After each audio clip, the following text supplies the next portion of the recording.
everybody, and welcome to another exciting edition. It is not your den, it is not my den, but it is the Madden, aka the Laser Show, the internet's most passionate show about John Madden, NFL 13 football, kicking off with a bang. This is show 263.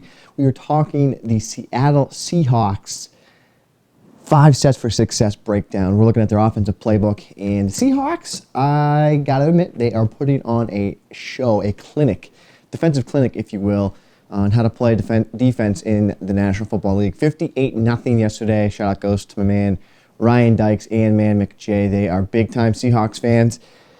And they are probably very happy right now with how Hustle Wilson is playing right now. The guy is a monster right now. Hustles all over the field. That's why he gets that nickname. This guy is a monster. He's got to be up for consideration for Rookie of the Year, without a doubt. I mean, he's got big-time wins. He's got comeback wins. He's beaten Tom Brady, the New England Patriots, my team. So, I mean, this guy is, as Dick Vitale would say, a diaper dandy in the National Football League. So that's pretty exciting for Seahawks fans yesterday. That was pretty awesome. Gruesome was RG3. I don't know if you saw that injury. I did not see it firsthand. I actually watched 7 straight hours of the show Homeland yesterday, literally from 2 p.m. until, I think it was about 11 p.m. at night. We watched 7 straight episodes, so that's really 7 hours, but obviously there's some downtime in between dinner and stuff like that. But my gosh, was that an intense session of Homeland. So great show, by the way, if you've never seen it. It's on Showtime. Great show. It's like this plot of Afghanistan war hero coming back to America, who's now part of some terrorist plot group, apparently something along those lines. It's a great show, but they try and capture him. They're trying to figure out if he's really part. It's just back and forth. I'm on episode 10 of season 1. There's 12 episodes, so 3 more to go, and then I have another 12 episodes of season 2. So I'm pretty excited. Great show. I recommend that if you are looking for a show.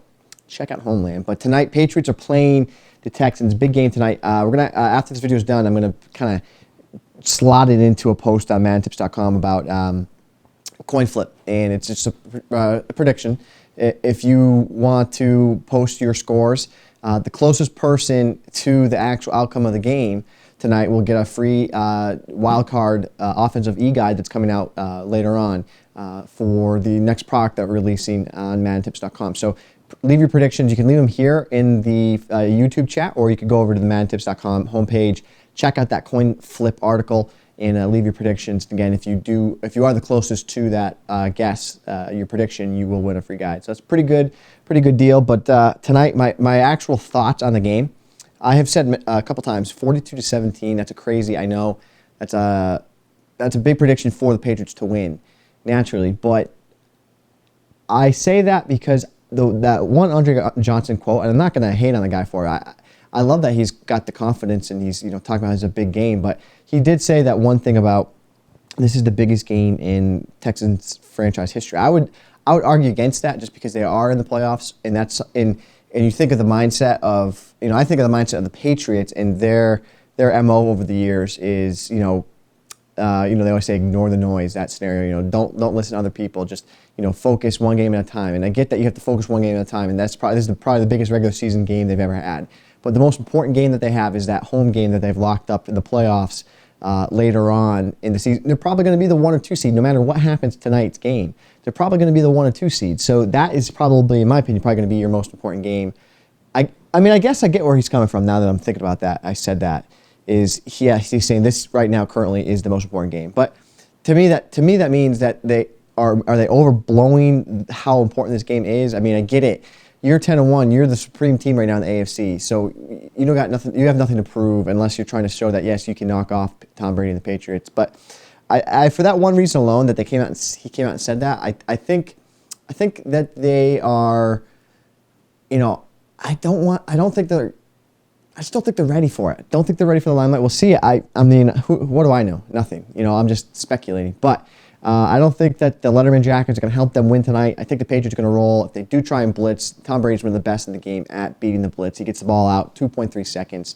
That's the stat of Brady. If you do blitz him, send 5 or more at him, he gets the ball out quick. So you got to do what the New York Giants, the Pittsburgh Steelers did last year to us. Jam the receiver, them. Jam the receivers, get up in their face, send 4 guys, get after the quarterback, push up through the A-gap on Brady, and that's when you'll have the most success against Tom Brady and the New England Patriots. But let's talk about some Madden now. I'm going to get up and do my zoomy zoom. We're going to talk about the Seattle Seahawks playbook today, so I'm pretty excited. This is a good playbook. One of the best, zoom, zoom, zoom, zoom, zoom, zoom. It's one of the best playbooks, you could say, arguably, over the years. One of the best playbooks in the game for maybe 5-6 years running at this point. And this was a playbook I actually used quite a bit, Madden 09. Shout out to my man, JBev25. Sorry about that, just a little bit of coffee. A little bit of fuel. But, get the other controller. So, this is a great playbook, and it's more of a West Coast style playbook. Let's just defensively, we'll come out in a dime, 2-man under. Pretty standard personnel, standard defense. So, as always, I like to go through the playbooks and just kind of scope things out and see what we got flowing here for us. And the first thing that stands in my mind, single back jumbo Z. Now, this is a formation definitely not in a lot of playbooks. I know it definitely was in Denver, I think, last year. So I know I want to take a look at it. I like it. I like that it's got 3 tight ends on the line of scrimmage. That's great. I like the halfback dive. I like that it has Y stick with 2 of those little stick routes. Now I'm looking for a base running set. I like the zone, but it's got the auto motion, so that's kind of killer for me. The halfback counter has again got the auto motion. Yeah, halfback toss and a dive. See, I don't think that gets it done. I mean, you could go in, we can test it out, but I love the misalignment that you get. I mean, wow. I'm not gonna run here. I just want to show you what I mean by that. Look at how the formation causes even if I base align. Yeah, no. Even if you base align, the formation causes major misalignment on the defense. You see that this linebacker, or safety over here, True Font, is manned up against the halfback. See how far out of position he is?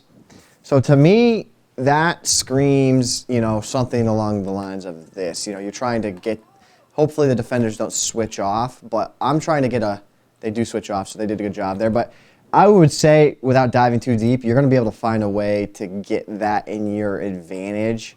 I like this halfback dive. I don't know if this is hear me out. Let's run it all down. Halfback dive. I don't know if this is a power run set per se, but this is what I will tell you this set is. This is a one passing audible set that has a great run down, and here's why. Snap the ball, I'll show you in a second of what's happening. I'll go instant replay and show you. And this is why I really like this run a lot. Instant replay. And you can see, snap the ball. Look at the 3 down linemen on the right side.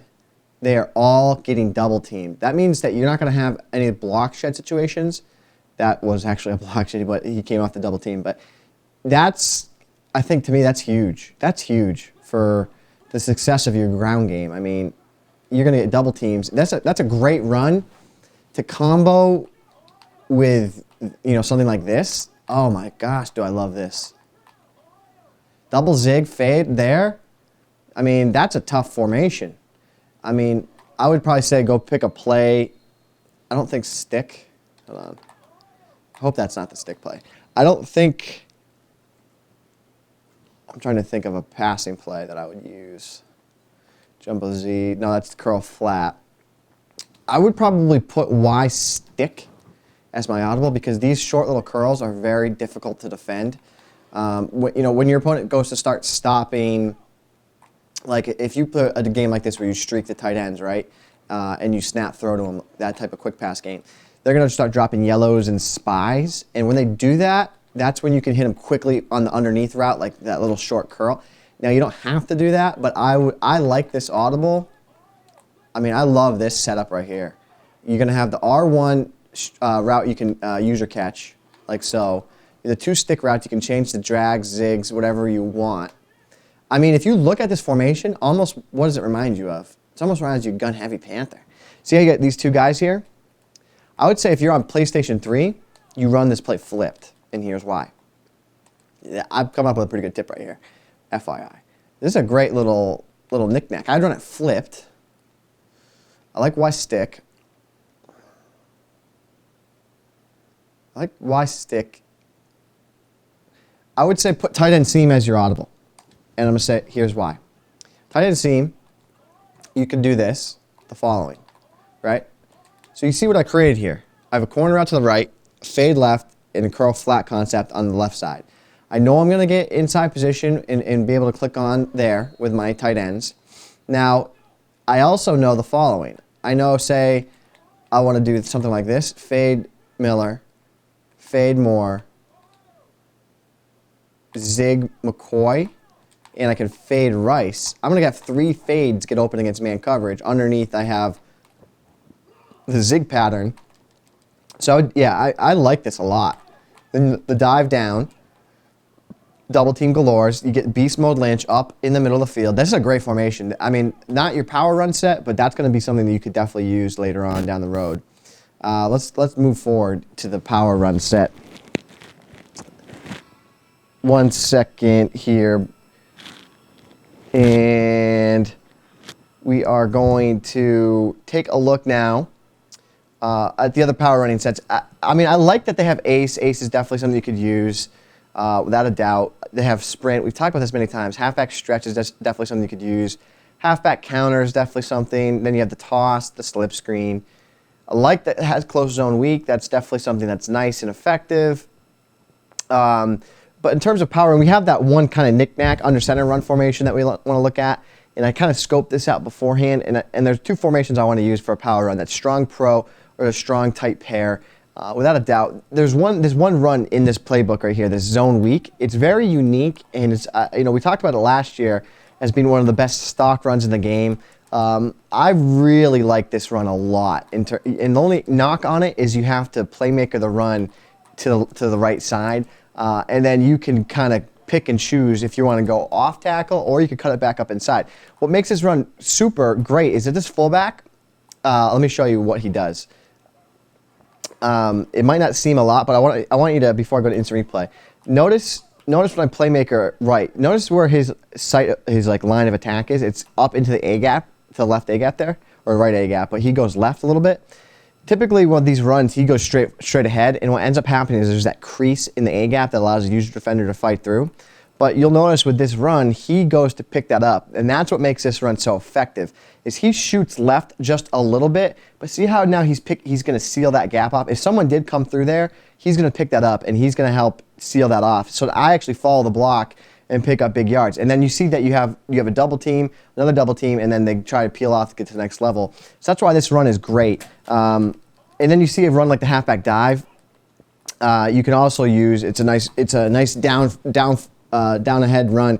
I would probably not even use the halfback dive. I would just use that zone weak, and I would combo it with another run from this formation. I love that it has a fullback dive. That's awesome. And I also love that it has the counter weak. Counter weak is definitely really solid from this specific formation because you are more times than not you're going to get that seal on the edge and you're going to get the kicking guard and the fullback to pull out for you. Whereas typically a lot of times at the strong close this year, the edge doesn't get sealed off by the offensive lineman, which then forces the pulling guard and or the fullback to have to pick up that responsibility, which then blows up the run in the backfield. I mean, this is something that I would definitely take a look at. I think that you should use most likely this formation as your power run set. Again, you could definitely use the strong pro. I don't think you're wrong in that thinking. And if you take a look, he's got 2 good runs. It has the stretch. I'd like that it has the stretch. But here's the thing, that zone weak run, you could cut that up inside a little bit easier, where this stretch run is more so kind of dedicated, going more so off tackle. That's how it's designed. So watch this. See how it's difficult for me to cut back here? Oh, the A-gap's there. I want to get there. And then it's graduated. It takes me an hour and a half to get back. That's my one issue with the stretch. Stretch is really good, don't get me wrong. But I think there's a little bit more versatility with the other run. Let me show you just so you can kind of visualize again what I'm talking about with that same defense, different run. But watch, I could run this ball if I wanted to out wide, right? So there it is out wide. It has the flexibility to run it out wide, or I could cut it back inside. See that very easily, and it's one of the better run plays in the game. Stock alone. Again, you just a lot of flexibility. Where do I want to go with it? Where do I want to go with it? Oh, the defense is giving me the middle? Fine, I'll take it. The defense is giving me outside? Sure, I'll take it. So that's something that you could definitely think about. Guys, show 263. Pats versus Texans tonight. Big game. I'm excited. Pats looking to go 10-3. Don't forget to leave your score predictions. The closest to the predictions in the thread tonight at madtips.com, the coin flip post. You will win a guide, so we appreciate that. And as always, guys, you and me together, we are changing the Madden community, and we are doing it one snap at a time.